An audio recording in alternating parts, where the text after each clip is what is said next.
teman-teman yang sudah masuk di acara ini. Kali ini kita akan membahas atau menerima topik tentang angry man. Saya pikir kita sudah mengerti tentang topik ini, judul ini aja. Tapi yang jelas dari sisi Alkitab, angry man kita akan pahami apa latar belakangnya dan apa efeknya kalau kita menjadi seorang pemarah.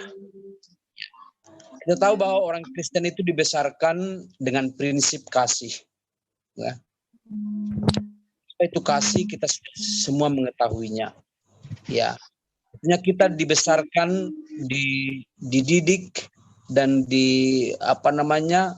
dibina untuk menjadi seorang memiliki kasih. Ya, tentunya seorang yang sudah dibesarkan dalam kasih, dia akan diuji dalam semua kehidupannya. Kita tahu bahwa kasih itu boleh saja melekat, tetapi kadangkala kehidupan kita sering mengalami hal-hal yang membuat kita marah. Ya, masing-masing orang bisa dengan mengekspresikan dirinya ya dengan marah itu ya. Apakah marah itu dosa? PA kali ini kita akan belajar tentang amarah dalam pandangan Alkitab. Ya. Pernahkah Anda marah?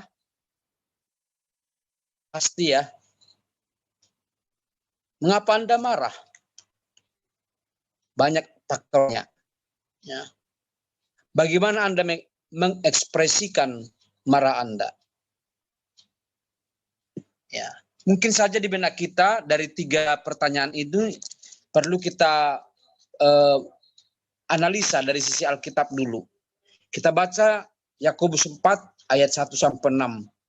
Dikatakan, dari manakah datangnya sengketa dan pertengkaran di antara kamu? Ya. Bukankah datangnya dari hawa nafsumu yang saling berjuang dalam tubuhmu? Kamu mengingini sesuatu, tetapi kamu tidak memperolehnya. Lalu kamu membunuh, kamu iri hati, tetapi kamu tidak mencapai tujuanmu. Lalu kamu bertengkar dan kamu berkelahi, kamu tidak memperoleh apa-apa karena kamu tidak berdoa. Atau kamu berdoa juga, tetapi kamu tidak menerima apa-apa karena kamu salah berdoa. Sebab yang kamu minta itu hendak kamu habiskan untuk memuaskan hawa nafsumu. Hai kamu orang-orang yang tidak setia, tidakkah kamu tahu bahwa persahabatan dengan dunia adalah permusuhan dengan Allah? Jadi barang siapa hendak menjadi sahabat dunia ini, ia menjadikan dirinya musuh Allah. Janganlah kamu menyangka bahwa kitab suci tanpa alasan berkata, roh yang ditempatkan Allah di dalam diri kita diingininya dengan cemburu. Tetapi kasih karunia yang dianugerahkannya kepada kita lebih besar daripada itu. Karena itu ia katakan, Allah menentang orang-orang yang congkak, tetapi mengasihani orang-orang yang rendah hati. Ini perlu kita analisis secara pemahaman pribadi ya. Walaupun sebenarnya kitab Yakobus menjadi dasar kita untuk memahami amarah atau seorang pemarah. Ya. Itulah dasar Alkitab. Jadi tujuan seseorang itu marah, faktor dari seseorang itu marah karena tujuan hatinya tidak tercapai. Ya. Dikatakan dari mana datangnya sengketa dan kemarahan. Sengketa kan identik dengan persoalan. Nah, misalkan ada tanah yang keadaannya sengketa, artinya perebutan, itu antara ahli waris ya, itu disebut sengketa ya, dan kemarahan ya. Dari mana datangnya? Terus ayat 1 kalau kita baca tadi dikatakan, dari manakah datangnya sengketa dan pertengkaran di antara kamu? Bukankah datangnya dari hawa nafsumu yang saling berjuang dalam tubuhmu? Jadi hawa nafsu ya. Ya. Dikatakan tadi di ayat 1 itu. Bukankah datangnya dari hawa nafsumu yang saling berjuang di dalam tubuhmu? Kita tahu bahwa dalam diri kita ada banyak keinginan, ya. Kalau disebut hawa nafsu itu sudah mengarah kepada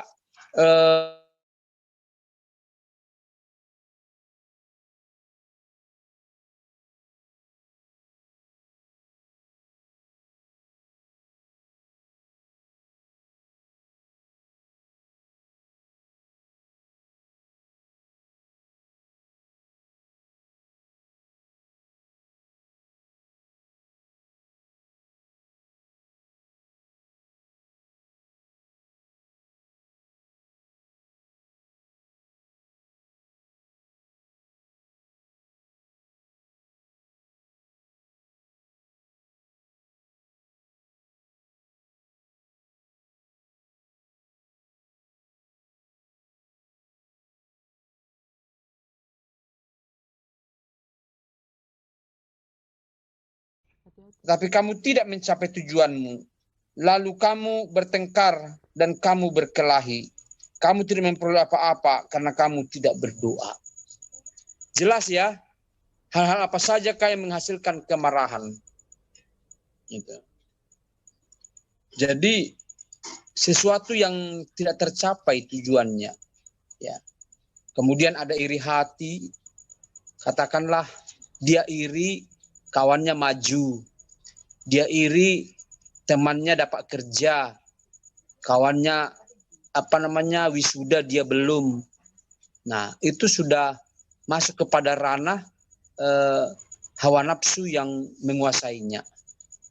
Ya, di ayat 2 tadi kan. Nah, kemudian kita masuk kepada selanjutnya, keegoisan untuk menang sendiri menunjukkan ketidaksetiaan kita pada Allah. Apa yang Alkitab katakan tentang orang-orang yang tidak setia? Dikatakan dalam ayat 4,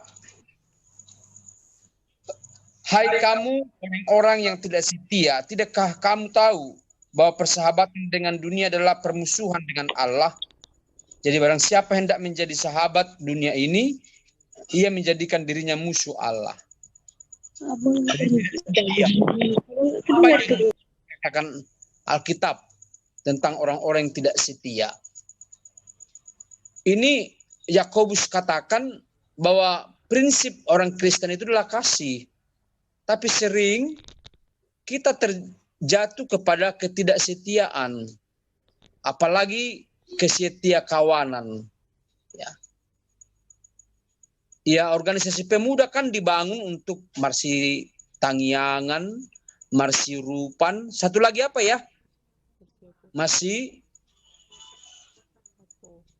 ya, 3M itu ya menjadikan kita untuk lebih matang, apalagi kesetia kawanan. Ya. Orang yang tidak setia dalam berkawan, dia akan jatuh kepada orang-orang yang tidak punya kasih, ego atau keegoisan. Ya. Jadi di sini keegoisan itu menunjukkan menang sendiri dan menunjukkan dia tidak setia baik kepada Allah, apalagi kepada sesamanya, kepada temannya. Apa yang Alkitab katakan tentang orang-orang yang tidak setia? Ya. Apa yang dikatakan Alkitab tentang orang-orang yang tidak setia? Ya. Saya sudah baca tadi ayat 4, yaitu karena mereka lebih cenderung memikirkan dunia ini, dirinya sendiri, ya, mementingkan diri sendiri. Katakanlah dia egonya, egois, ya. Jadi teman-teman, topik ini mau membangun karakter kita supaya jangan menjadi seorang pribadi yang egois. Nah, karena kita hidup adalah untuk Tuhan dan untuk sesama. Itu panggilan kita sebagai orang Kristen. Jadi kita hidup bersosial. Ya, jadi jangan merasa kamu sudah hebat, jangan merasa kita sudah memiliki segalanya, sehingga orang lain tidak perlu bagi kita. Ya, kita diberi supaya kita memberi, itu artinya. Kita menerima supaya kita memberi. Ya, dan disitulah letak daripada kesetiaan orang percaya untuk mengasihi Tuhan. Nah, kalau dikatakan apa yang kata Alkitab tentang orang-orang tidak setia, yaitu mereka yang hanya berfokus kepada dunia ini saja. Itu artinya dunia ini mengajarkan ya memikirkan diri sendirilah. Gitu. Tidak punya hati, membiarkan ya pembiaran istilahnya. Nah, apalagi di era digital sekarang kan banyak orang jatuh ke pembiaran. Dibiarkan aja gitu. Dia hanya lebih cenderung memikirkan dirinya dengan gadgetnya, dengan sosialitanya, gitu ya. Jadi ini perlu kita bangun dalam diri kita. Mari menjadi orang-orang yang mau setia kepada Allah. Sebab orang yang setia kepada Allah pasti dia akan setia dalam komunitasnya. Ya, dalam setia dalam perkuliahannya, setia dalam berpacaran, iya kan? Nah, jadi jangan buat pacarmu di sana, pacarmu di sini, kayak macam buka cabang kau, gitu ya. Nah, jadi perlu dibangun suatu kesetiaan, setia dalam PA, jangan hanya keikutan. Saya lihat di PA kita ini semakin menurun, semakin berkurang. Nah, sepertinya tidak dibangun rasa empati dan simpati di dalam diri kita. Padahal PA kita terus-menerus membangun karakter kita untuk lebih mendekatkan diri kepada Tuhan dan sesama. Ya, jadi apa yang menyebabkan orang-orang tidak setia menurut Alkitab adalah karena mereka hanya memikirkan dunia ini. Ya, pertama apa yang menyebabkan orang tidak setia dalam ibadah PA? Karena mungkin dia nggak suka hal-hal yang rohani, ya. Iya, betul. Kalau saya perhatikan di media sosial, kalau apa yang disebut dengan rohani di kaula muda nggak begitu tanggap. Ya, saya bukan mau mengatakan supaya kalian selalu menonton live streaming Amang ya sekali dalam 2 minggu, tapi saya lihat teman-teman tidak setia dalam hal ini. Saya lihat ya, saya nggak mau membanggakan diri di sini ya, tapi saya buat live streaming supaya kita juga terberkati. Itu tujuan saya. Karena di kaula muda, kulihat di gadget ini kalau ada hal-hal yang rohani dilewatkan. Tidak banyak yang mau membukanya. Dia hanya aktif ya di mungkin sosialitanya sendirilah, atau mungkin di game atau yang dia sukai. Tapi hal-hal yang rohani sering dilupakan. Itulah orang-orang menurut pandangan Alkitab, karena dia hanya setia kepada dunia ini. Padahal dalam ayat 4 dikatakan tadi, kalimat yang terakhir, jadi barang siapa hendak menjadi sahabat dunia ini, ia menjadikan dirinya musuh Allah. Wow, kalau kita menjadi musuh Allah, apa yang kita terima? Berarti hukuman. Itu, ya. Jadi perlu membangun diri supaya setia dalam hal ini ya. Oke, selanjutnya bagaimanakah sikap Allah kepada orang-orang yang congkak dan orang-orang yang rendah hati. Jadi ada 2 tipe dalam ayat 6 ya. Bagaimana sikap Allah kepada orang-orang yang congkak dan orang yang rendah hati. Ya, congkak identik dengan egois, ya, sombong, tinggi hati, burnang-burnang diri, itu bahasa Batak ya. Merasa sudah jago, kuat, kaya, cantik, tampan, merasa hebat. Itu orang-orang congkak itu ya. Nah, sementara orang rendah hati adalah mereka yang seperti padi lah ya, yang padi yang berisi. Ya, dia tunduk aja. Dia rendah hati, gitu ya. Sementara padi yang tidak berisi itu, ya dia sepertinya tidak mau tahu, gitu ya. Itu perbedaannya. Di ayat 6 dikatakan,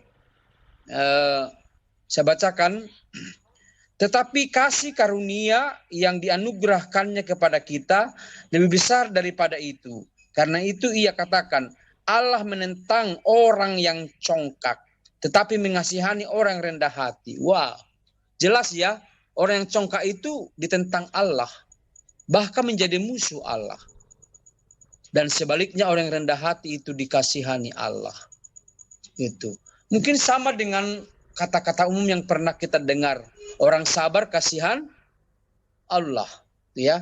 Itu membangun semangat kita untuk berperilaku rendah hati, ya. Sebanyak apapun harta orang, sebanyak apapun titelnya, ilmu yang dia dapat, kalau dia tidak rendah hati, itu termasuk orang yang congkak, ya. Orang yang egois, orang yang tinggi hati. Tetapi kalau ilmu padi, semakin banyak orang mengetahui, makin banyak dia memiliki ilmu, gelar, atau mungkin harta atau jabatan, dia harus masuk kepada kerendahan hati. Itu ya. Karena orang congkak itu ditentang oleh Allah. Tetapi orang rendah hati itu dikasihani oleh Allah. Artinya orang-orang rendah hati itu adalah diberkati, diberi kemudahan, diberi jalan keluar untuk setiap persoalan hidup. Karena memang orang-orang rendah hati itu bukan berarti mulus-mulus semua. Malah banyak tantangan yang harus dia hadapi. Ya, karena dia harus menempatkan dirinya sebagai garam dan terang itu. Ya. Kemudian apakah dampak daripada sebuah kemarahan? Ya. Apakah dampak dari kemarahan? Ya. Kita membaca dari Kejadian 4 ayat 6 dikatakan firman Tuhan kepada Kain, "Mengapa hatimu panas dan mukamu muram?" Ya, dampaknya orang yang marah itu berarti hatinya panas dan wajahnya muram, ya. Ya, mungkin bisa kita menganalisa diri kita saat kita marah, hati panas, ya. Barangkali yang nggak bisanya rambut ini langsung berdiri, ya, dan muka kita muram, merah sekali, ya, ingin memakan orang yang kita marahi itu, ya. Itu menurut Kejadian 4 ayat 6. Saat dimana firman Tuhan kepada Kain. Kemudian dalam Mazmur 37 ayat 8 dikatakan, berhentilah marah dan tinggalkanlah panas hati itu. Jangan marah, itu hanya membawa kepada kejahatan. Ya, pemazmur rupanya sudah mencatat orang yang pemarah itu cenderung masuk kepada dunia kejahatan. Katakanlah balas dendam. Ya, balas dendam. Kita tahu bahwa dunia ini mengajarkan kita balas dendam. Seperti dalam perjanjian lama ya, gigi ganti gigi, mata ganti mata. Itu artinya di sana ada mati, di sini juga harus mati. Itu artinya di sana ada terluka, di sini juga harus terluka. Gitu. Jadi berbeda dengan ajaran Yesus yang mendasari kasih. Ya. Kalaupun mereka memarahi kita, tapi kita mengampuni, itu ya. Nah, itu catatan daripada pemazmur. Makanya dikatakan berhentilah marah dan tinggalkan panas hati itu. Jangan marah. Itu hanya membawa kepada kejahatan. Oke. Kemudian kita masuk kepada Amsal, ya. Salomo mengatakan dalam Amsal 14 ayat 29, orang yang sabar besar pengertiannya, tapi siapa cepat marah membesarkan kebodohan. Jadi menurut Salomo, orang yang pemarah itu identik dengan bodoh, ya, identik dengan bodoh. Tapi orang yang sabar itu memiliki pengertian. Itu artinya dia mampu menempatkan dirinya, ya. Itulah orang-orang yang sabar.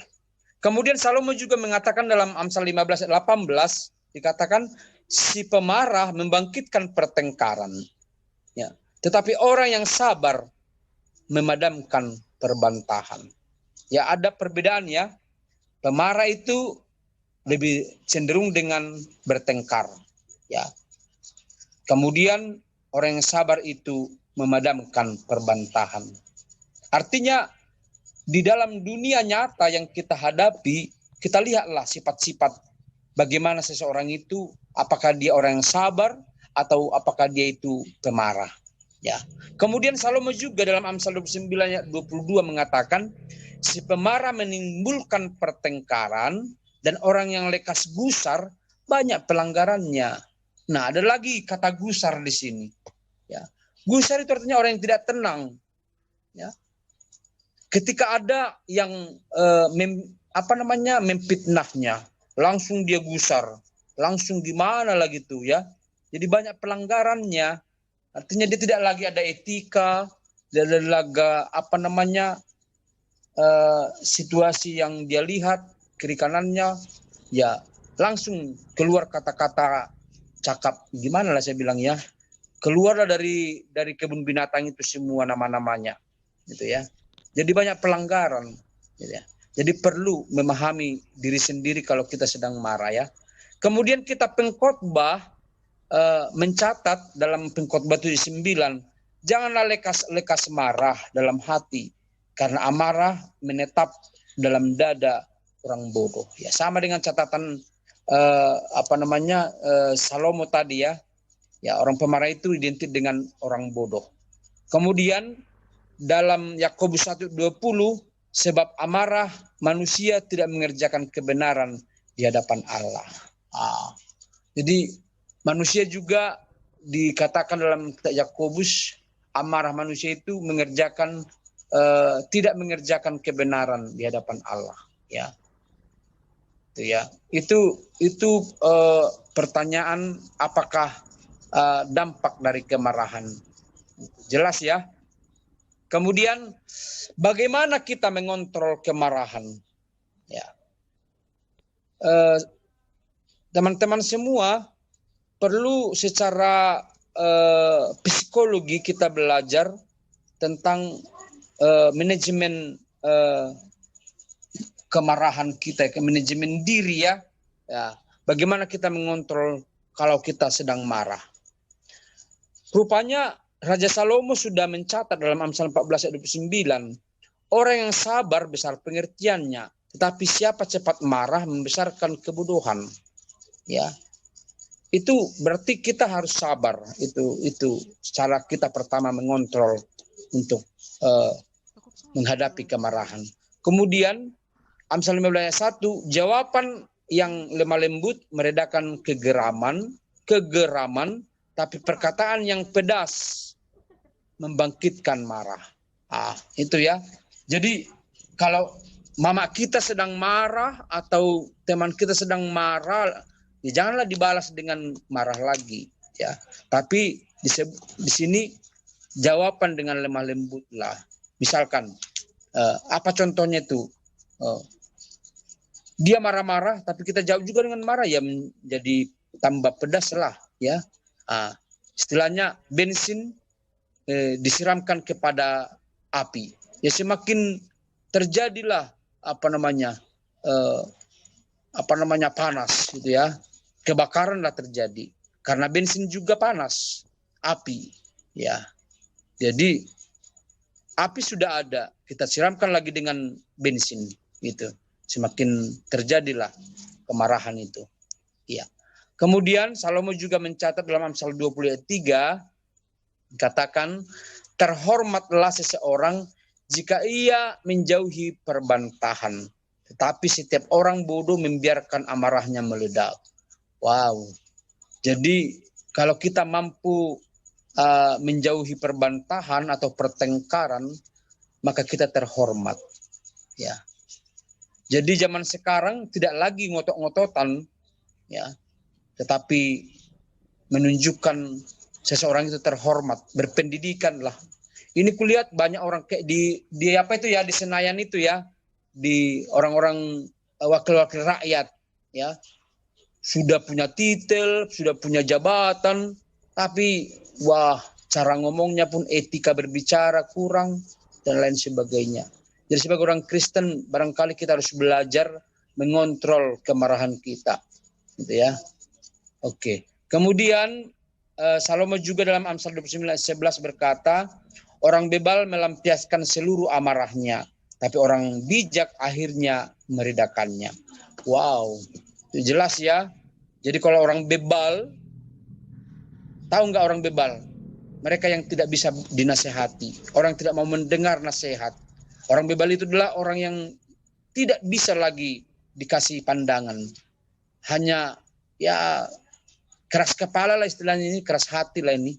Ya, jadi identik dengan melampiaskan seluruh amarahnya. Tidak mau dia mengalah, itu ya.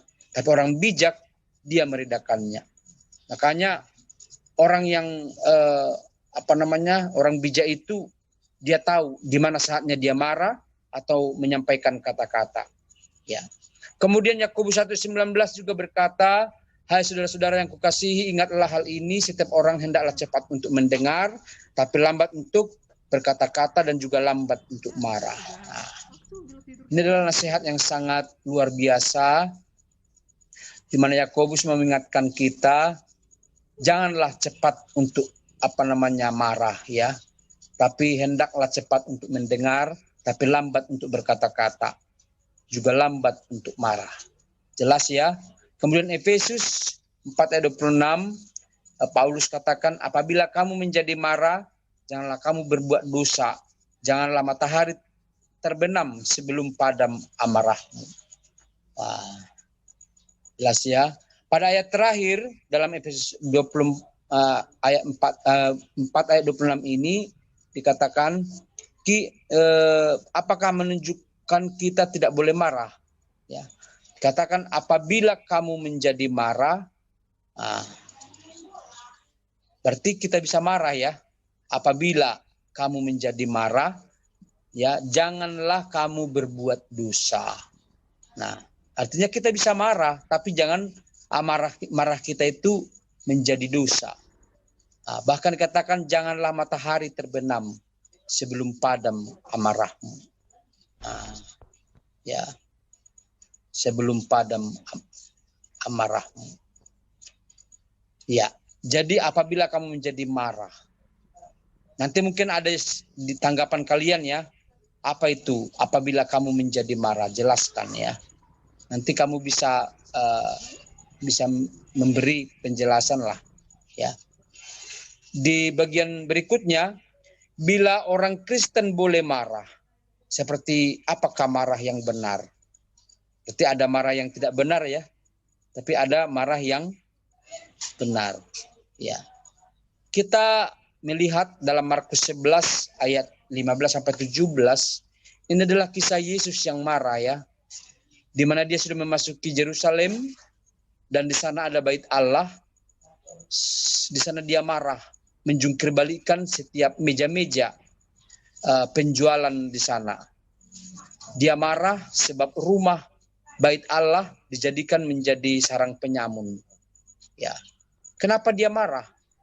Ya, apa penyebabnya? Ya.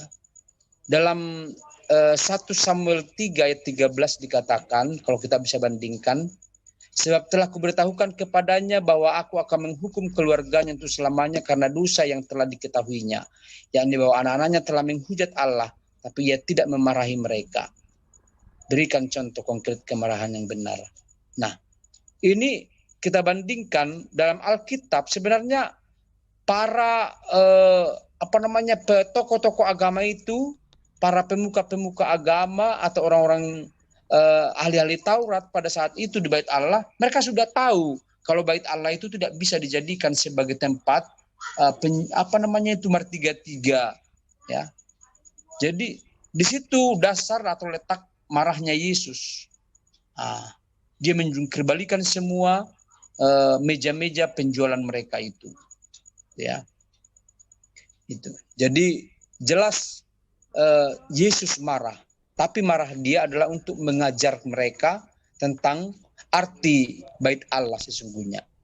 Jadi tidak dijadikan sebagai sarang penyambung, karena memang pada zaman itu kalau orang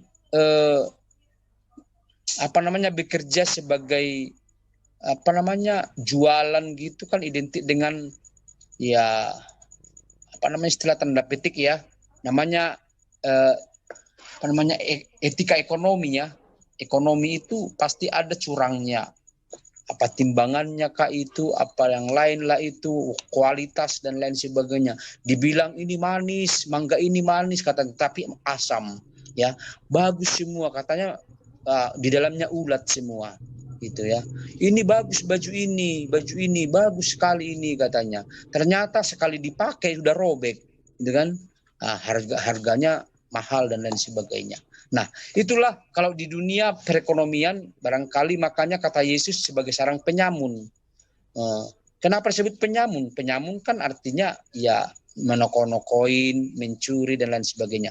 Maaf, saya bukan mau menyinggung tentang profesi mungkin orang tua kita sebagai orang martiga-tiga, bukan itu yang mau saya katakan.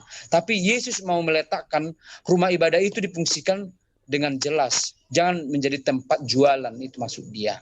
Gitu ya. Karena orang yang berjualan itu sebenarnya pada saat itu identik dengan orang yang bisa mencari keuntungan dengan cara yang tidak benar, gitu ya. Nah, jadi itulah contoh konkretnya, ya. Berikan contoh konkret tentang kemarahan yang benar, yaitu yang dikatakan oleh Yesus. Itu barangkali dasar Alkitab tentang angry man, ya,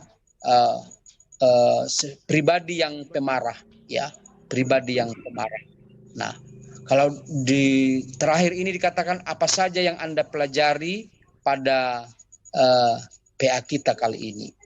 Ya, ini mungkin yang bisa menjadi pengantar bagi kita. Silakan Junita untuk memimpin diskusi kita. Mungkin kita sudah ada pengalaman tadi di atas kan, kenapa kita seorang itu bisa marah ya, bagaimana dia bisa marah gitu ya. Silakan Juni untuk memimpin kita dalam diskusi.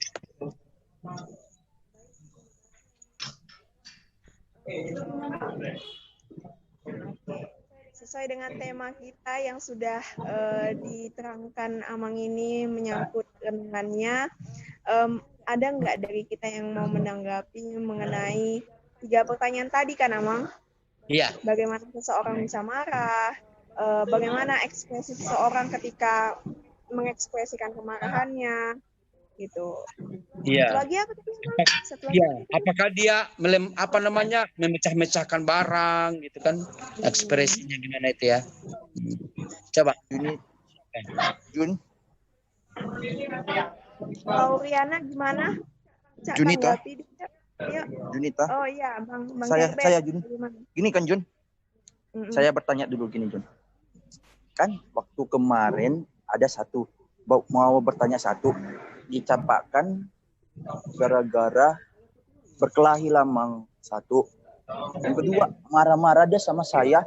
Apa ya Mang dilemparkan pakai kepala saya, kena kepala saya. Yang kedua, yang ketiga sampai mau emosi dia Amang, sampai mau dibunuh saya Amang.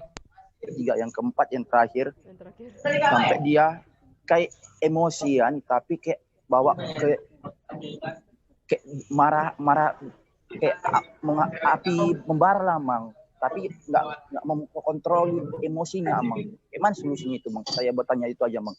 Itu aja.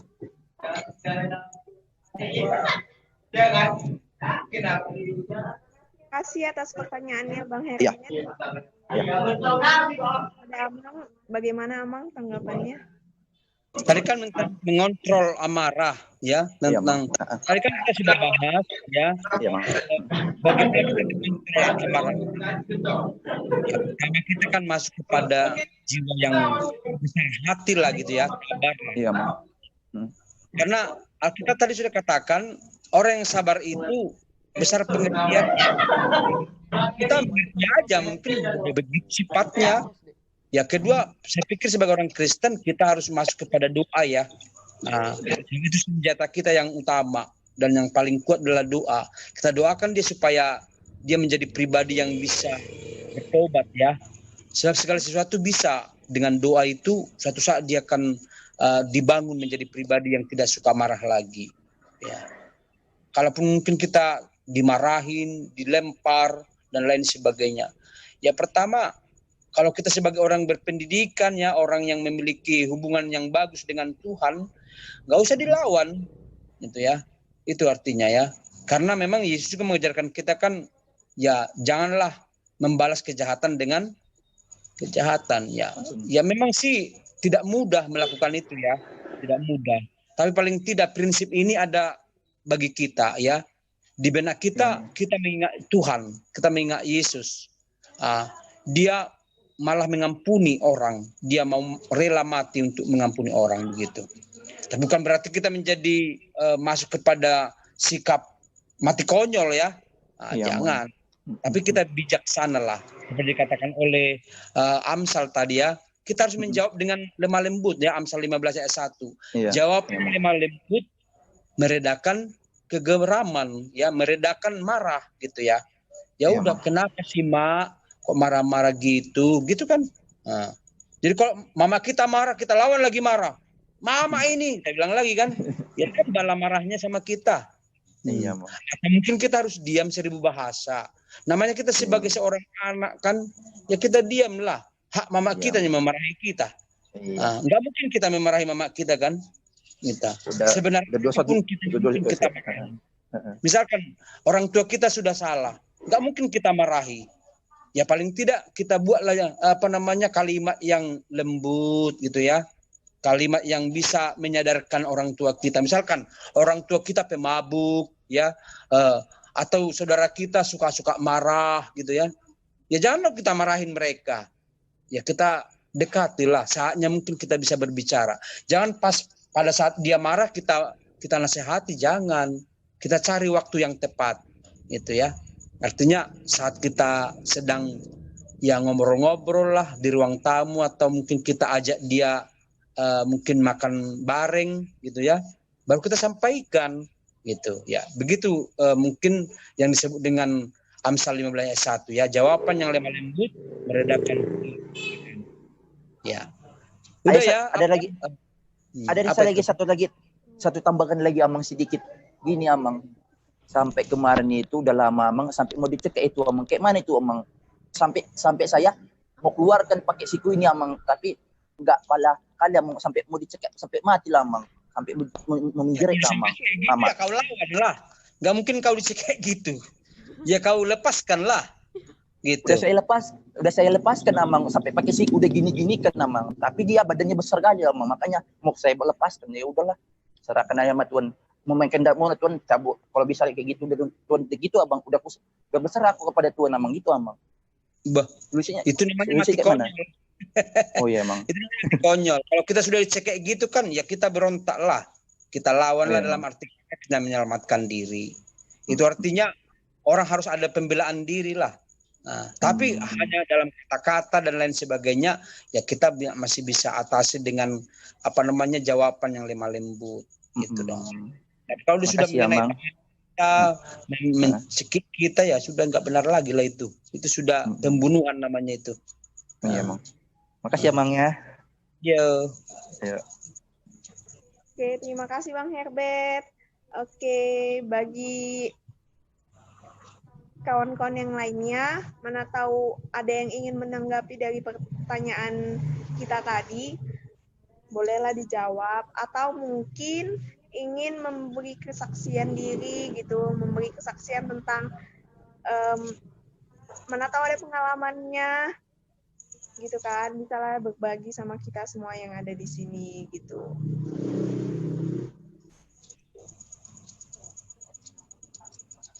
Si Jo lah, si Jo. Shalom Amang.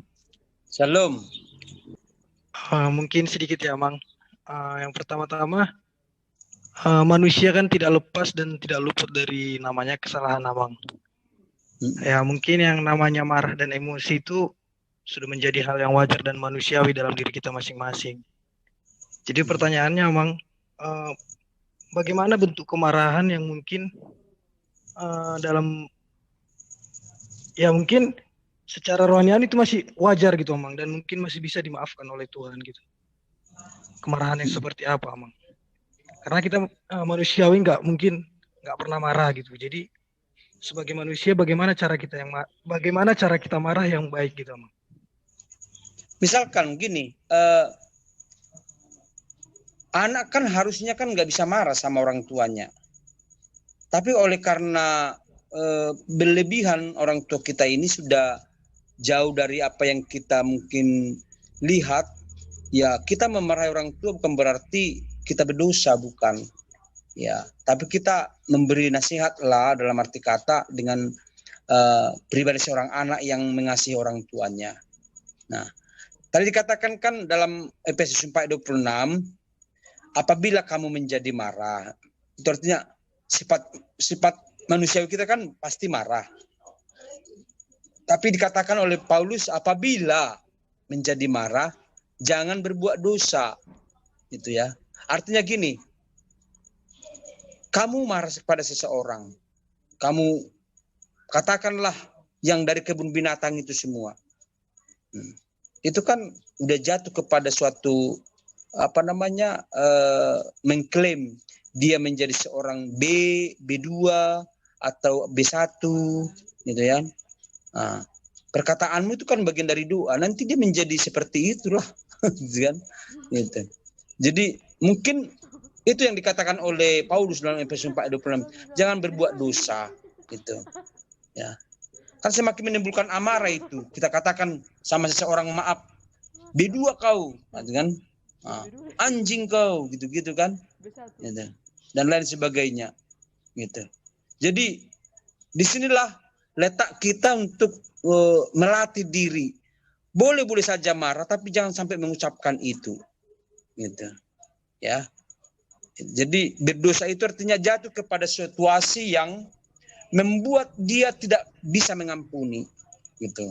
Tidak bisa memaafkan. Kan padahal kita sudah diampuni. Apa kata kalimat doa yang diajarkan Yesus? Ya, ampunilah kami seperti kami mengampuni orang yang bersalah kepada kami. Jadi kalau kita analisa kalimat itu, supaya kita diampuni, kita juga harus memaafkan orang, gitu. Jadi kita jangan minta Tuhan mengampuni dosa kita, padahal kita tidak mau mengampuni dosa orang lain. Itu artinya. Jelas ya Joel ya. Artinya apa contohnya, gitu ya. Contohnya itu. Jadi kalau kita marah, jangan masuk kepada situasi yang terjerat kita menjadi menjadi suatu duri bagi orang, gitu ya. Tapi kita marah itu mengatakan dengan ke orang Jawa kan, orang Jawa marah itu nggak kelihatan, ya. Ya. Orang Batak kan si juluk matani horbo katanya kan. Ada pepatah nih, si baru puas si baru bakara, si puas wada marah. Itu artinya kita sebagai orang Batak itu harus terbuka gitu, ya. Puas dia disampaikan semuanya. Udah selesai itu nggak ada lagi. Itu jadi tetua kita juga sudah membuat itu, ya, seperti yang dikatakan Efesus 4:26 ini. Jadi kita nggak sampai berdosa gitu, ya. Misalkan kita memendam-mendam terus rasa kesalahan kita, sampai anak cucu kita beritahukan sakit hati kita, itu kan sudah dosa kan? Apa urusannya? Gitu, ya. Sampai ada mungkin inilah perlu sebagai generasi Y kan, kita sebagai generasi Y lah katakan kan, kalian ya sudah di era milenial kalian lahirnya, gitu ya. Artinya jangan ketika ada orang tua mengatakan kepada kamu, itu bapak tuamu itu nggak usah kalian cakapin itu. Itu sudah nggak benar lagi kan? Itu sudah berdosa. Itu. Jadi sama dengan kita sekarang, kan ada musuh kita. Nah, kita nanti punya keluarga, punya istri atau punya suami. Terus diberkati Tuhan kita punya anak. Nah, kita turunkan lagi rasa dendam kita itu kepada anak kita. Itu yang namanya sudah berdosa. Itu kan? Ngapain? Apa urusan anak kita dengan dia? Gitu. Harusnya kita bangunlah sifat yang mengampuni. Itu salah satu contoh ya Joel ya. Jelas kan? Ya, terima kasih banyak. Oke. Iya. Ada lagi? Siapa yang bisa buat kesaksian dulu? Dia pernah marah, ekspresinya bagaimana? Apakah dia ya dia bawa santai atau dia pergi renang atau langsung dia marah, meletup di situ, dia campakkan sendalnya ke mukanya atau gimana? Nah, itu. Siapa yang bisa beri kesaksian dulu? Kak Natania lah, coba yuk ini yuk. Kayaknya ini Kak Natania. Natania ini berpengalaman. Coba Natania dulu. Dia nggak muncul di sini. Hanya gambarnya aja. Hidupkanlah videonya.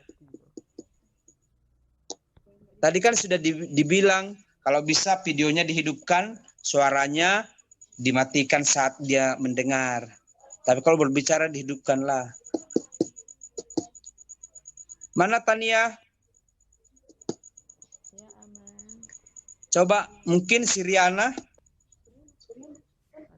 Mungkin yang lainnya. Riana. Riana mau. Atau kalau di Sitio ini, ada dia di sini.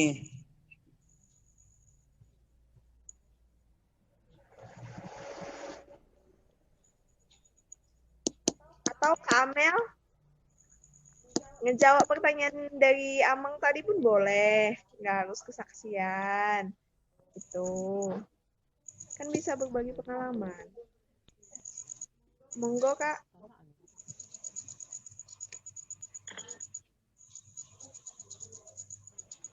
Atau mungkin kalau dia marah dipendam terus, akhirnya menjadi sakit hati dia. Gimana? Bagus nggak itu menurut kalian? Ada nggak di sini yang kuliah di bidang psikologi?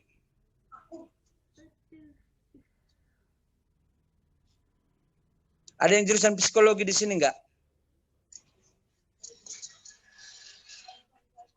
Sepertinya nggak ada, Amang. Nggak ada ya. Menurut kalian bagus nggak kalau kita marah kita pendam? Enggak sih. Hah? Nggak baik sih, Amang. Nggak baik. Kenapa? Kenapa kamu bilang nggak baik? Karena kalau dipendam, karena aku juga salah satunya kayak gitu sih. Kalau misalnya mendam kemarahan ditumpuk-tumpuk, bisa jadi ada satu saat dia meledak gitu, Amang. Tapi ada beberapa orang yang memang ceplas-ceplos kalau marah. Beda-beda tergantung karakter orangnya sih, Amang. Gitu. Tapi kalau Junita pribadi kalau marah bilang langsung sih, tapi nggak sampai ngucapin hal-hal yang tidak seharusnya diucapkan. Gitu. Dan jadi, kalau marah ada baiknya ngomong empat mata sama yang bersangkutan, jangan di hadapan orang lain yang justru mungkin nggak tahu apa-apa tapi dia marah di depan orang itu gitu. Baiknya seperti itu supaya bicara empat mata itu lebih mengklirkan permasalahan ketimbang marah di depan beberapa orang yang tidak seharusnya tahu tentang kemarahan kita itu. Gitu. Karena bisa jadi satu sisi dia mempermalukan orang tersebut, dan satu sisi lagi permasalahan yang tidak seharusnya orang lain tahu jadi mereka tahu gitu. Itu sih Amang. Kalau dari Junita. Kalau dari Kak Amel gimana? Kak Amel. Ayolah ngomong. Apa nih? Mau mendakapi. Oh iya, silakan. Izin ya Kak, nggak bisa buka kamera. Oke, nggak apa-apa. Udah tahu pertanyaannya Kak? Yang aku mau nanggapi yang pertanyaan Amang yang barusan, yang kalau marah dipendam bagus nggak? Kalau menurutku marah yang dipendam itu nggak bagus. Kenapa? Karena kan kalau dipendam berarti disimpan-simpan di hati. Kalau misalnya disimpan di hati, biasanya jadi kepikiran. Nah, cenderung hati sama pikiran itu sering bertolak belakang. Kalau misalnya udah kepikiran, itu kayak jadi penyakit buat kita. Misalnya dia marah karena suatu hal. Nah, kalau udah kepikiran buat kita tuh bisa buat kita dampaknya jadi stres. Kalau udah stres berarti berdampak ke mental dia juga. Jadi kalau menurutku kalau misalnya marah sama orang lebih baiklah diungkapkan. Jadi ada juga sih istilah yang pernah aku dengar, lebih baiklah terang-terangan sakit hati langsung ketimbang harus dipendam-pendam kelihatannya kayak baik-baik saja. Terus kalau pertanyaan Amang tadi, kalau misalnya karakter orang lagi marah ya, kalau misalnya pribadiku, kalau aku sih tipikal orang yang kalau marah itu misalnya marah langsung di hari itu juga kayak ngungkapinya gitu, istilahnya kayak misalnya dikasih lah waktu, misalnya keselnya siang, ya udah kalau misalnya ada orangnya langsung diungkapi gitu, tapi sampai di hari itu aja, intinya udah lega aja. Tapi kalau misalnya di kemudian harinya nggak lagi gitu, jadi istilahnya amarahnya diungkapi di hari itu aja, nggak sampai berlarut-larut ke hari besoknya, karena kalau misalnya dipendam pasti juga menjanggal sampai hari kayak ke besok-besoknya gitu Kak kalau menurutku. Terus kalau misalnya tadi Amang itu bilang kalau misalnya marah itu gimana ya kalau misalnya dari bidang psikologi. Jadi kalau aku pernah dengar dari dosenku yang keperawatan jiwa, dia bilang kalau misalnya udah mau marah kali atau baru siap marah itu kita harus bisa ngatur pola pernapasan seperti tarik napas gitu biar ada rileks di dalam hati kita. Ya. Itu aja Kak tanggapan dariku. Ya. Ada yang lain?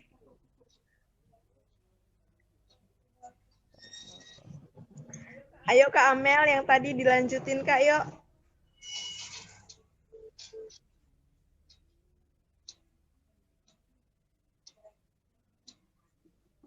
Dibuka Kak suaranya Kak, dibuka suaranya. Oh iya maaf. Lupa. Oke. Aku mau menanggapi yang pertanyaan Amang yang ini ya, yang apakah kalau misalnya marah itu dipendam itu baik atau enggak? Kalau menurut pengalaman pribadi sendiri ya, kalau misalnya marah itu yang tergantung apanya sih emang masalahnya. Kalau misalnya itu masih yang hal biasa, ya kadang aku mau mendam sendiri gitu, Mang. Tapi kalau misalnya masalahnya udah udah kompleks gitu, jadi dipendam, itu kan sesuatu nggak baik. Mending dibicarakan baik-baik, apa permasalahannya, terus apa jalan keluar dari masalah tersebut gitu. Terus pernah juga kan Mang, dosenku pernah bilang, kalau misalnya memendam itu, kalau kita mendam kayak amarah atau dendam gitu, bisa malah kayak bawa penyakit tertentu gitu, Mang. Dosen kami pernah ngalamin juga sih gitu katanya. Jadi kalau intinya memendam itu nggak baik, tapi tergantung masalahnya juga. Kalau misalnya ada juga kan kadang permasalahannya itu kayak nggak terlalu besar lah. Cuek aja, lebih baik dipendam. Apa, Mang? Cuek. Dicuekin aja gitu. Iya. Ya kadang, Kalau tapi tergantung masalahnya. Masalah masih hal yang biasa gitu. Tapi kalau udah kompleks masalahnya, lebih baik dibicarakan dan nggak baik dipendam, Mang. Oke. Terus ada yang lain?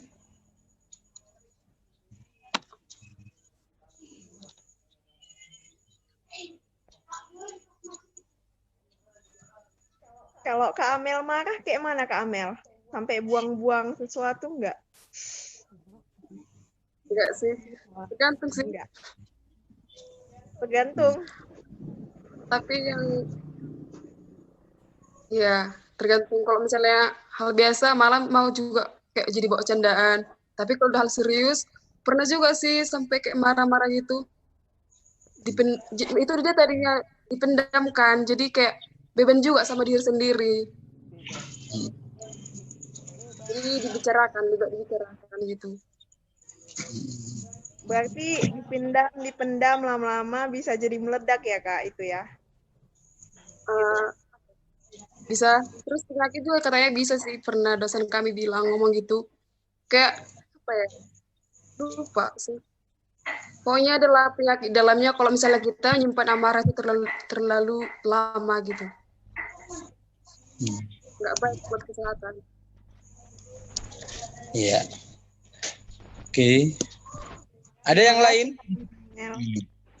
Jadi kalau si Amel itu kalau marah nggak sampai pecah-pecahkan piring kan? Enggak sih. Nggak sampai ya. Oke. Ada yang lain? Kalau Kak Kris Sepin kayak mana nih marahnya? Cerita dong sedikit. Atau nggak pernah marah? Sabar. Marah sambil nangis.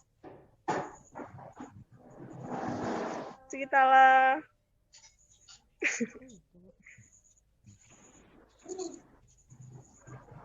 Gimana kalau marah, Kris Sepin?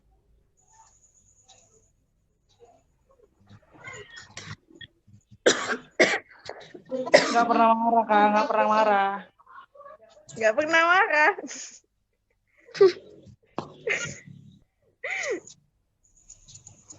Oke, Masa yang nggak lain pernah kau marah? Ya, Mang? Masa nggak pernah si Kris Sepin marah?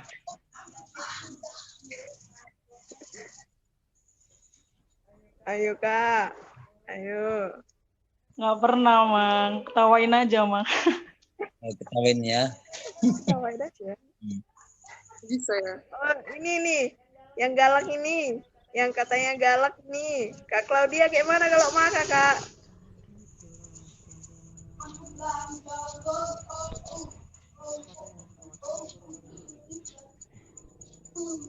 Ayo, Kak. Gimana, Kak, kalau galak, Kak? Kalau galak, kalau marah.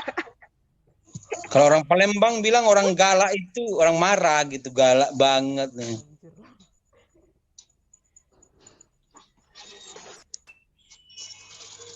Ayolah, Kak, ngomonglah.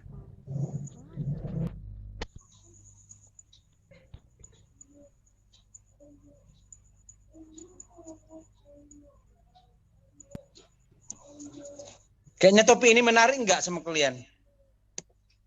Menarik sih, Amang. Tapi kok nggak ada yang ini ya? Nggak pernah marah, Jun. Jun, tanya dulu Bang Ya. David, Jun. Tanya dulu Bang David. Tahu gitu. Kenapa Bang David, Bang? Oke, yang lain, Kak. Kak Hema mungkin pernah marah nggak, Kak Hema? Ini dari wajahnya nggak pernah marah tuh si Hema itu. Rendah hati terus ya, Mang. Ya, rendah hati. Atau dipendam. Dipendam terus. Kalau Bang Irfan ini gimana?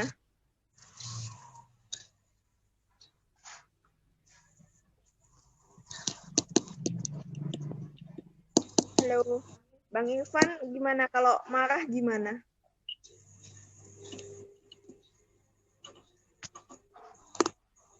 Tapi kayaknya ada pertanyaan di apa itu?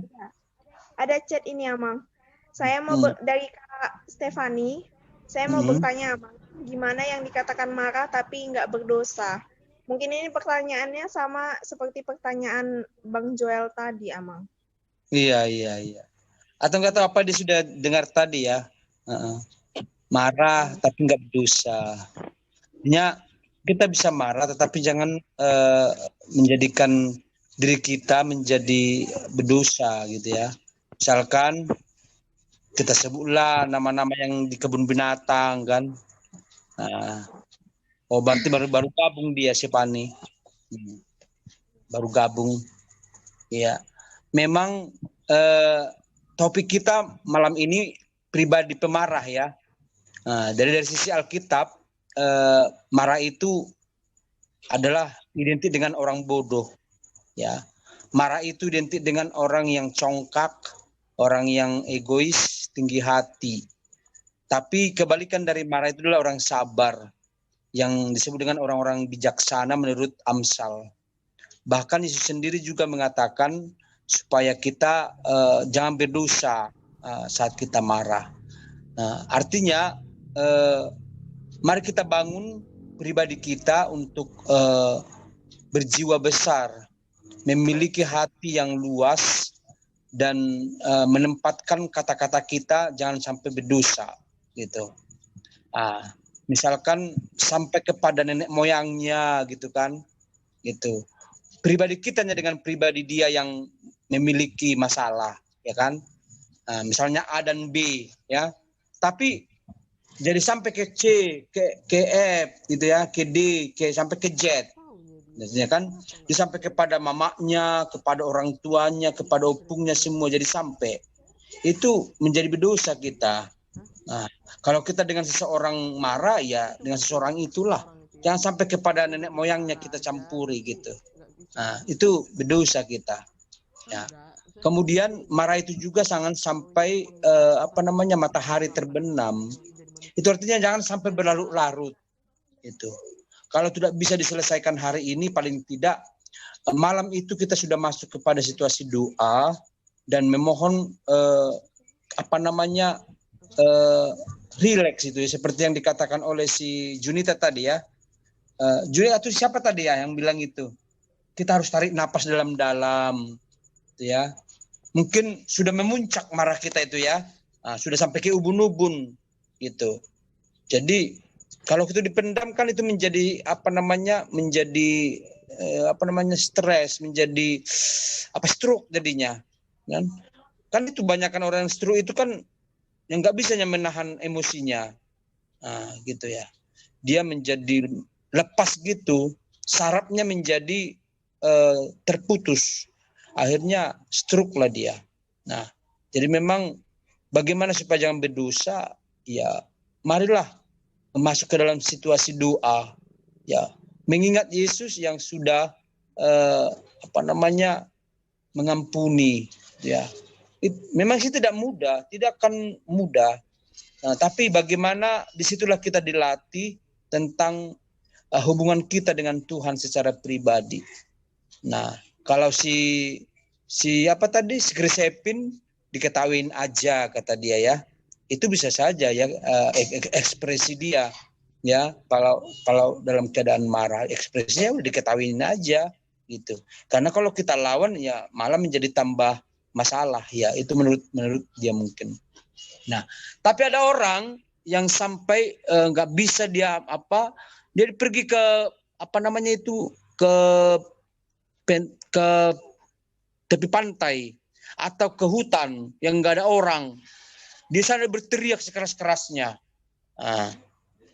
Tapi ada juga di salah satu negara, nggak tahu di Indonesia ada, untuk melampiaskan kemarahan di satu ruangan itu sudah dibuat tempat untuk melampiaskan kemarahan kita. Apakah itu memecahkan apa saja yang ada di situ, bisa, atau mungkin berteriak sekuat-kuatnya, gitu. Jadi ada cara untuk daripada melampiaskan kepada orang tersebut, menjadikan dia mungkin menjadi terbunuh atau macam-macam lah. Makanya dikatakan di sini, apabila kamu menjadi marah, jangan kamu berbuat dosa. Itu artinya jangan iblis merasuki. Ya, kalau udah iblis merasuki kan, apa yang terjadi ya? Mungkin dicekik seperti yang dikatakan oleh siapa tadi? Siapa namanya itu si siapa tadi ya? Si Ariel Noah tadi. Nah, itu. Jadi Amang, kami sebagai anak kalau emosi sama orang tua yang kadang buat kesal itu kami. Apa itu lanjutannya tadi ya? Iya. Ya, artinya sebagai seorang anak ya janganlah buat statement yang tidak bagus sama orang tua. Nah, ya Amang, kami sebagai anak kalau emosi sama orang tua yang kadang buat kesal itu kami berdosa enggak Amang? Marah sama orang tua. Oh, orang tua buat kesal itu ya, artinya ya. Ya menurut saya sih, saya sudah katakan tadi, boleh-boleh saja kita kesal sama orang tua, ya kita mungkin sampai marah, tapi jangan menjadi itu hak orang tua. Tapi sebagai anak, mari kita sampaikan kata-kata yang lemah lembut tadi kan. Karena dikatakan dalam ayat berapa itu ya, jika kita menjadi marah, kita balas dengan kelembutan ya. Di Amsal 15 ayat 1 ya, jawaban yang lemah lembut meredakan kegeraman, tapi perkataan yang pedas membangkitkan marah. Orang tua kalau udah kita marahin sebagai orang tua, ya mungkin mereka seolah nggak ada harga diri mereka. Kok anak saya memarahin saya kayak gitu, pasti orang tua. Tapi kita sebagai seorang anak kan, walaupun kita marah jangan kita tunjukkan dengan kata-kata yang marah, tapi dengan kata-kata yang lembut gitu. Walaupun kita sebenarnya sudah marah gitu. Ngerti ya maksudnya ya, siapa tadi yang sudah ngasih apa itu? Ya, Mang, makasih ya, Mang. Oke, ya. Ada lagi yang lain? Enggak, aku mau ngetik. Nah, udah jelas ya Fani ya? Baik, Amang. Atau kalau kau sedang marah, ekspresimu gimana? Bagaimana? Amang. Ketawa. Kalau saya Amang lagi marah, pasti orang tahu kalau saya lagi marah, Amang. Karena saya nggak pernah, karena saya nggak bisa nutupi kalau saya itu lagi marah atau kalau saya lagi kesal gitu. Pasti orang tahu kalau saya lagi marah, Amang.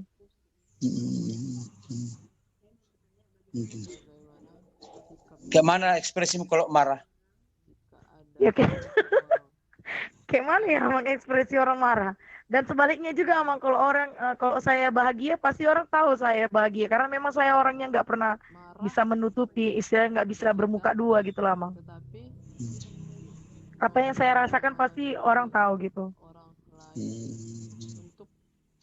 Bagus lah. Itu ya, berarti tipikal orang itu beda-beda ya. Ya. Ada mungkin pengalaman yang lain dari bahasan kita? Apa yang kamu bisa tahu? Apa yang kamu bisa petik dari topik kita malam ini? Angry Man. Coba dulu. Amang, Cinta boleh bertanya lagi nggak? Satu lagi. Boleh.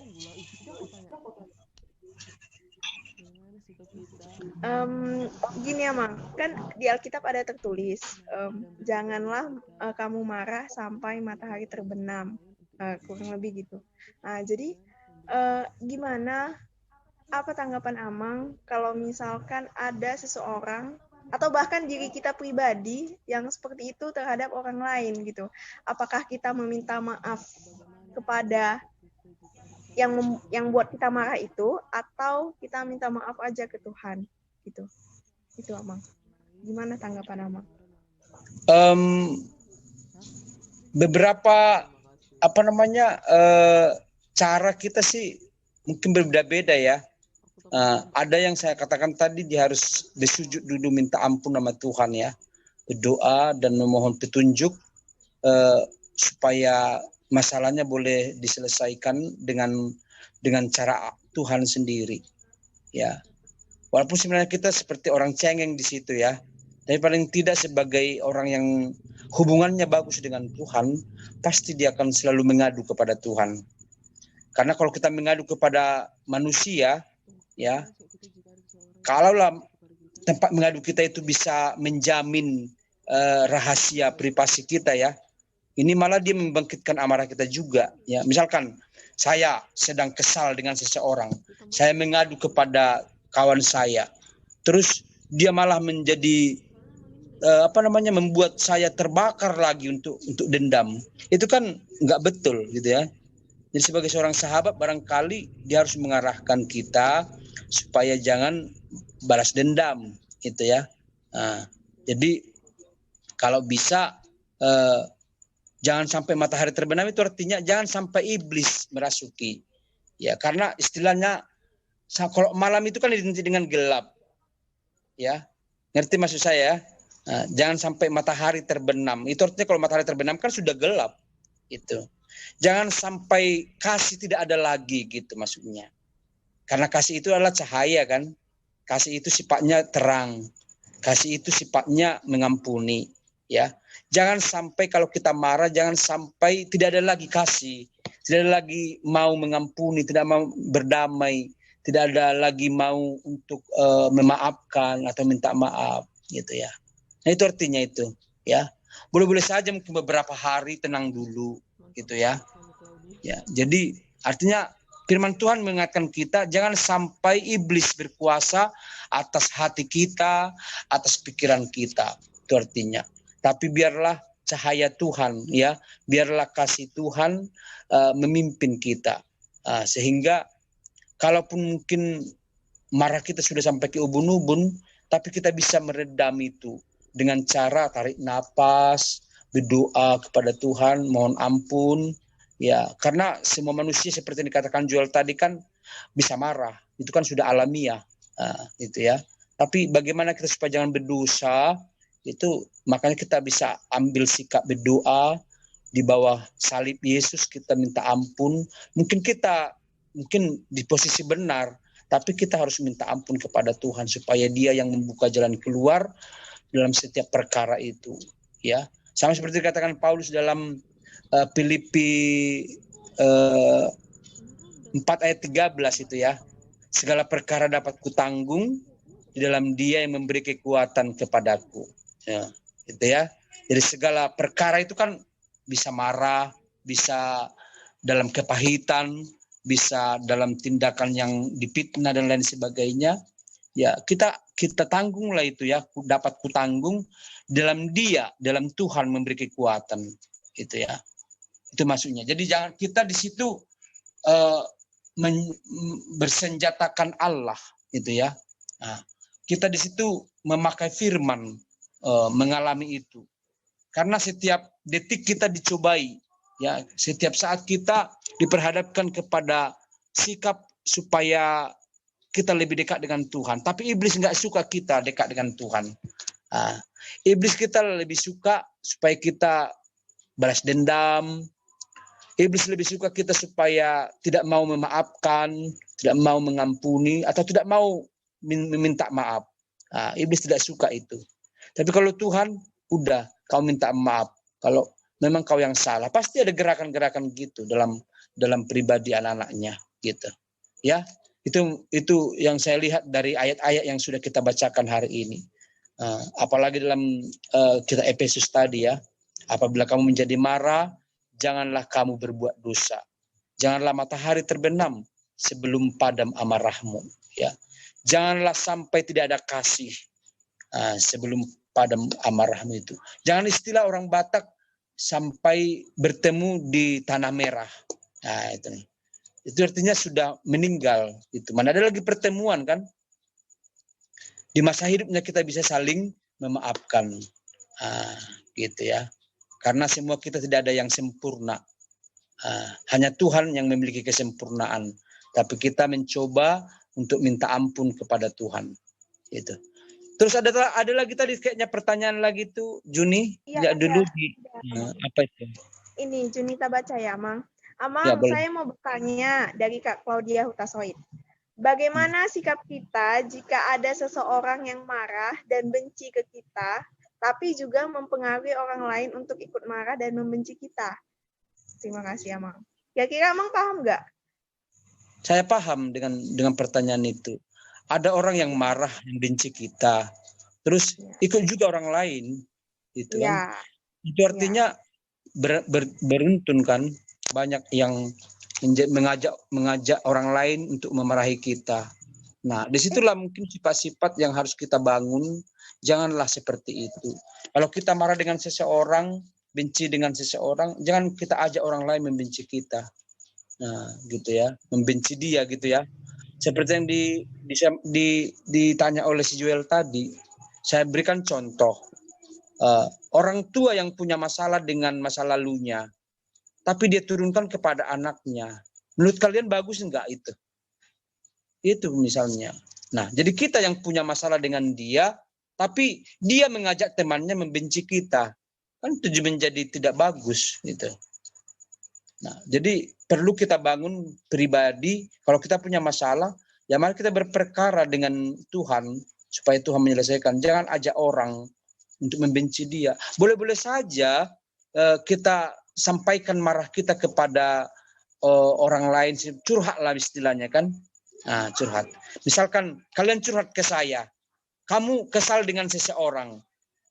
Jadi tujuan kamu curhat ke saya, apa mau mengajak saya untuk benci kepada yang kau kesalkan itu? Enggak kan? Tapi mencari jalan keluar kan bagaimana gitu. Maka saya bilang tadi, bagaimana kita memiliki sahabat supaya sahabat itu juga tidak mendukung kita dalam hal-hal yang misalkan membawa kita kepada dendam. Itu bukan sahabat namanya, menurut saya ya. Tapi kalau kita punya sahabat, membangun situasi yang membawa kita kepada rasa aman, ya, rasa tenang itu. Jangan menjadi membangkitkan emosi kita lagi, gitu. Sepertinya dia juga menjadi ikut sekutu kita untuk bermusuhan dengan yang kita kesalkan tadi. Itu kan menjadi berdosa kan? Nah, jadi tadi pertanyaan Claudia itu, bagaimana sikap kita? Menurut saya sih, ya berdoalah, minta ampun, janganlah, gimana saya bilang ya, perlulah sifat untuk tenang itu ya. Ya, kalau kita punya masalah dengan seseorang, mari kita saling membuka diri, cari waktu yang tepat. Jangan dalam situasi yang panas kita coba menghadap dia atau gimana, kan bisa menjadi runyam. Dan kita carilah cara. Kalau memang pribadinya seperti yang bilang si Pani tadi ya, dia orang belak-belakan, ya di situ juga dia terlihat marah atau senang, ya bagus juga. Kita langsung hari itu selesai, ya udah gitu. Artinya jangan disimpan-simpan. Dia sudah minta maaf, sudah jelas semua, sudah berdamai, tapi masih diingat-ingat lagi. Itu penting juga, kita perlu ingat ya. Kalau sudah berdamai lah, ya udah selesai sudah, gitu kan.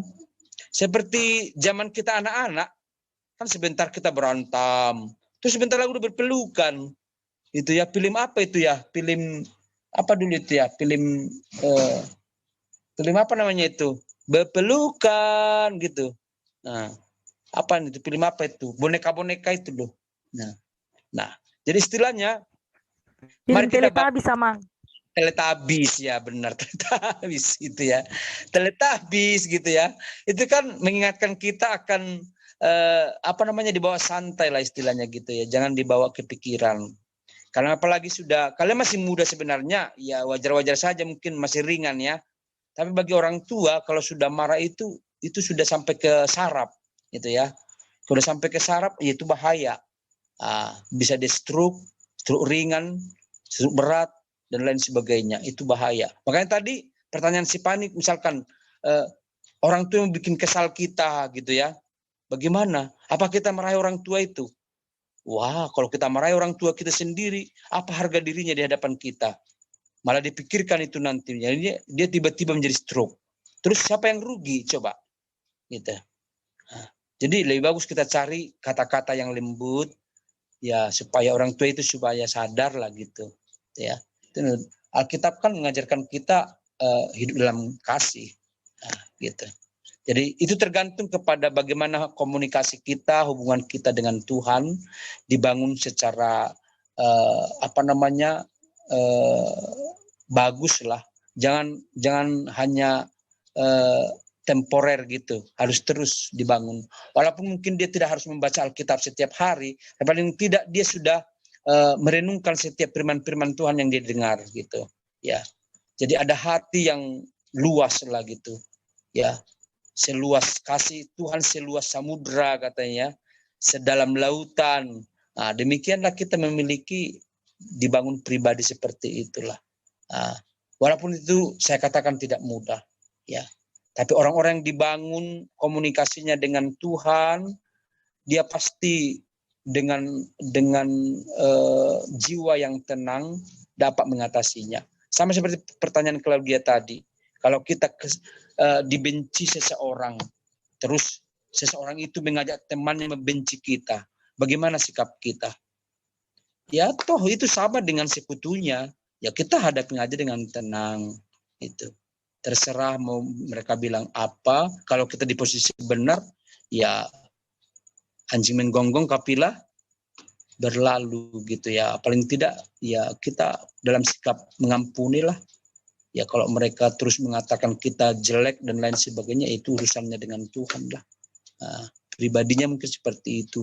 Dan tidak akan lama orang-orang pribadinya seperti itu. Lihatlah. Macam begitu ya. Tapi kalau memang pribadi kita yang salah, ya pribadi kita yang di posisi yang tidak benar, ya mari kita perbaiki diri kita. Gitu.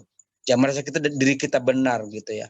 Artinya, topik ini juga mengajarkan kita untuk introspeksi diri masing-masing ya. Nah, mungkin kita marah-marah seperti yang di ayat berapa tadi itu di Yakobus ini ya. Karena dia tujuannya hanya dunia ini ya. Padahal dikatakan tadi siapa yang berteman dengan dunia ini, dia menjadi musuh bagi Allah itu ya. Itu artinya dunia ini tanda petik itu ya, orang yang tidak memiliki rohani yang terbangun lah. Gitu. Jadi membangun diri kita di dalam firman Tuhan itu artinya bisa menghadapi dengan tenang situasi apapun. Itu ya. Udah jelas ya si Claudia ya. Kalaupun ada orang membenci kita dan orang itu mengajak orang lain juga menjadi membenci kita, ya anggap tenang aja. Tapi kalau memang posisi kita yang kurang bagus dalam hal itu, ya mari kita kita benarkan ya, kita posisikan diri kita di dalam yang benar gitu ya, membangun diri kita kembali. Oke, terima kasih kata Claudia.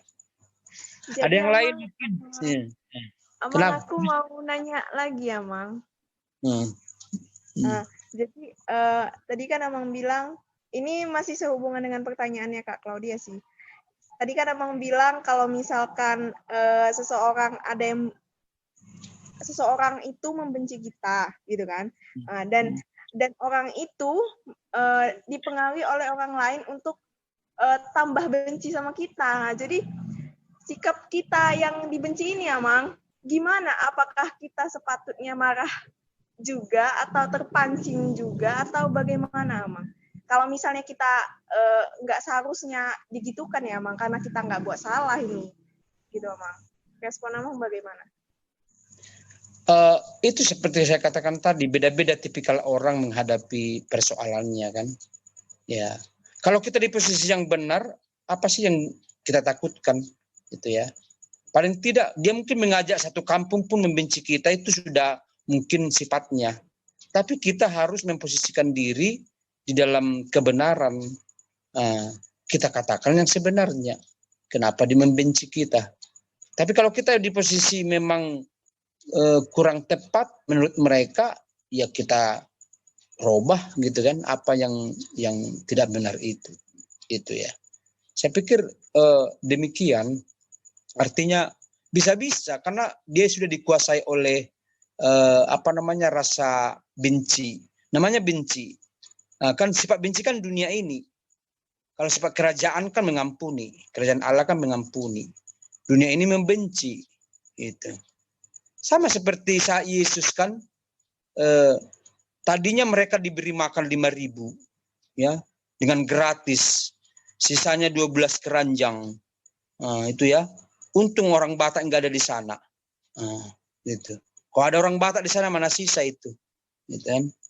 Nah, jadi ya saat Yesus di Yerusalem dielu-elukan Hosiana, Hosiana, tapi Yesus ditangkap, malah mereka mengatakan bunuh salibkan dia gitu kan. Jadi mengajak orang, kan orang-orang Farisi, orang-orang ahli Taurat mengajak itu semua. Dendam mereka, diajaklah orang membenci Yesus. Sikap Yesus apa coba? Dia tenang kan? Tapi karena dia adalah itu menjadi suatu tugasnya, dia harus sampai kepada salib. Itu bukan dia tidak bisa menyelesaikan itu dengan kuasanya, tapi karena memang itulah caranya supaya dunia ini tahu bahwa Yesus itu menjadi juru selamat. Supaya dunia ini diampuni. Gitu. Nah, kalau kita di posisi benar disalibkan gitu, ya kita membela diri, mereka nggak percaya, ya kita harus memposisikan diri kita untuk bersujud kepada Tuhan. Sama seperti orang-orang misionaris, ya, penginjil-penginjil ke tempat-tempat yang membenci orang Kristen, itu ya, mereka sampai dibunuh dan lain sebagainya. Ya, itulah salib itu. Jadi kalau posisi yang dikatakan oleh Claudia tadi atau yang kamu tanyakan oleh Junita ya, bagaimana sikap kita? Kalau jawaban saya begitu, ya boleh-boleh saja satu kampung pun dia bisa ajak orang membenci kita. Tapi kalau kita memang benar, ya kita harus tenang aja. Orang kita nggak bersalah, gitu. Tapi kalau kita di posisi yang kurang benar, ya mari kita rubah, gitu. Itu ya, Jun. Baik, Amang. Terima kasih, Amang. Ada lagi yang lain? Atau David mungkin, ada David mau bertanya atau bersaksi lah.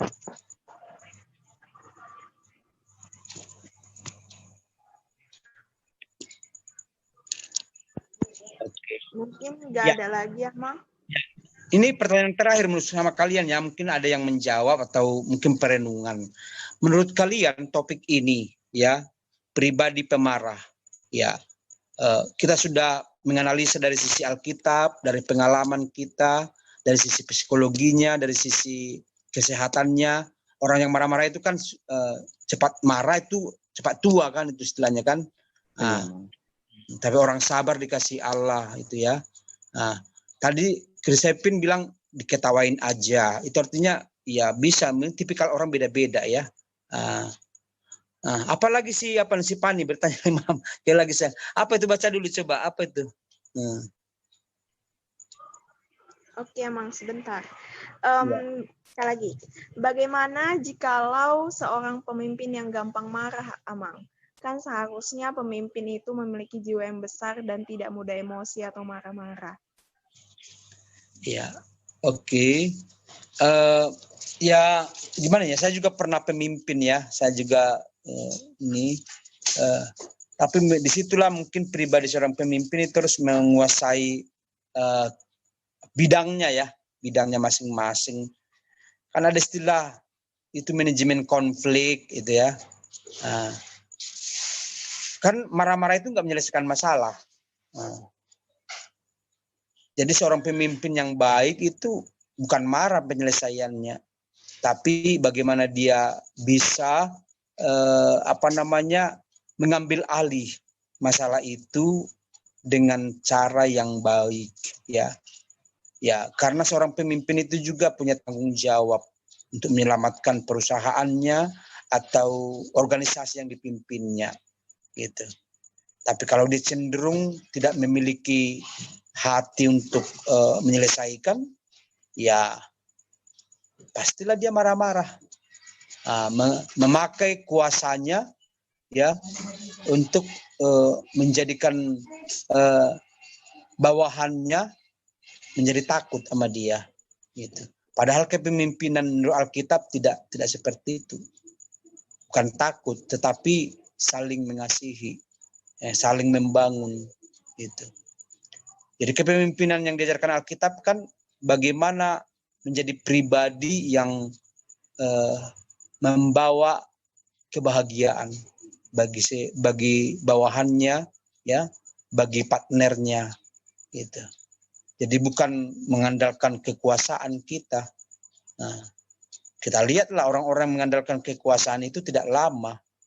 Ya, dia akan jatuh oleh kepemimpinannya sendiri. Ya, ya Fani ya. Nah, artinya pemimpin yang pribadinya suka marah, berarti tidak akan lama, gitu.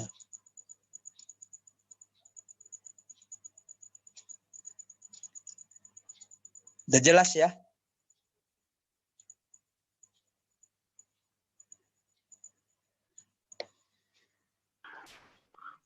Baik, Amang.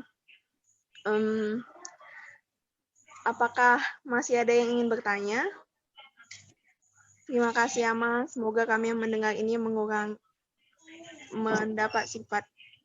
sifat pemarah. Amin. Amin. Kita semua lah ya. Ya, Amang juga pernah marahnya sama kalian. Ya, paling tidak topik ini membangun atau menanamkan pribadi kita menjadi seorang yang mampu, ya, berperilaku mengatasi marah kita itu ya. Jangan sampai berdosa, jangan sampai iblis berkuasa atas kita. Yang jelas topik ini sudah pernah kita bahas, kita diskusikan, supaya kita menjadi pribadi-pribadi yang terbangun di dalam jiwa Kristus. Artinya sebenarnya di terakhir tadi saya katakan apa sih manfaat topik ini bagi kita. Nah,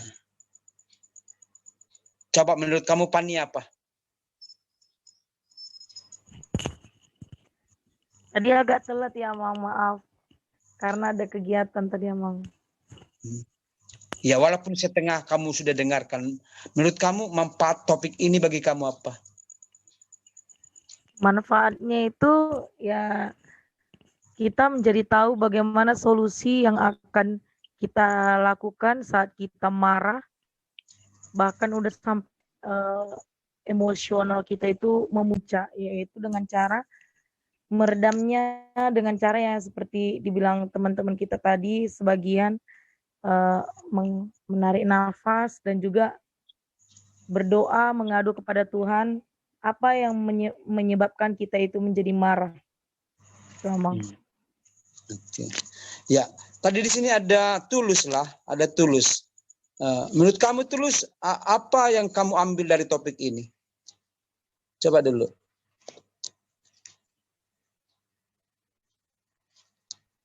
Masih ada dia? Tidak ada lagi.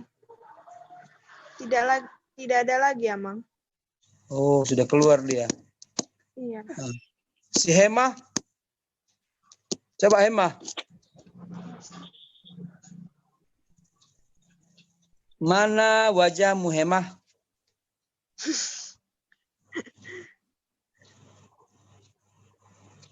Kak Hema. Apa yang kamu ambil dari topik ini? Coba.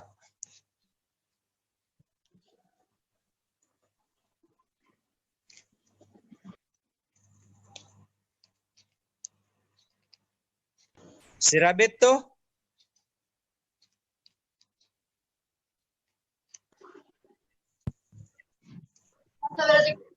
Bang. Mana wajahmu? Nggak kelihatan.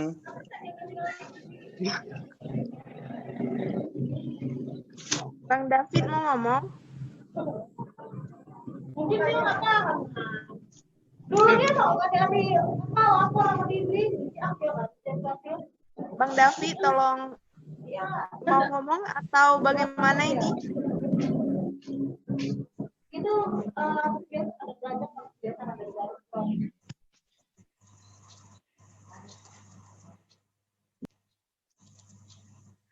Oke. Tadi Oke, mungkin- Juan mau ngomong? Juan mau ngomong jadinya? Enggak ada Jun. Makasih. Enggak. Oke. Oke. Oke, Amang. Oke, Sepertinya- jadi kita tutup aja ya. Iya, Amang. Sekalian doanya, Amang. Oke, jadi dengan topik ini kita harus menyadari diri memang sifat alamiah kita pasti ada marah, ya. Tapi jangan marah itu menjadi membuat kita berdosa. Selalulah mengontrol amarah kita, emosi kita di dalam kuasa Tuhan, sehingga kita menjadi kelihatan, menjadi terlihat anak-anak Tuhan yang sudah dibangun di dalam pribadi berjiwa Kristus. Ya, Tuhan kiranya menolong kita, menguatkan kita, memampukan kita menghadapi realita kehidupan kita yang syarat dengan berbagai persoalan, tapi kita terbangun di dalam Tuhan yang membentuk pribadi karakter kita untuk selalu dekat dengan Tuhan. Amin.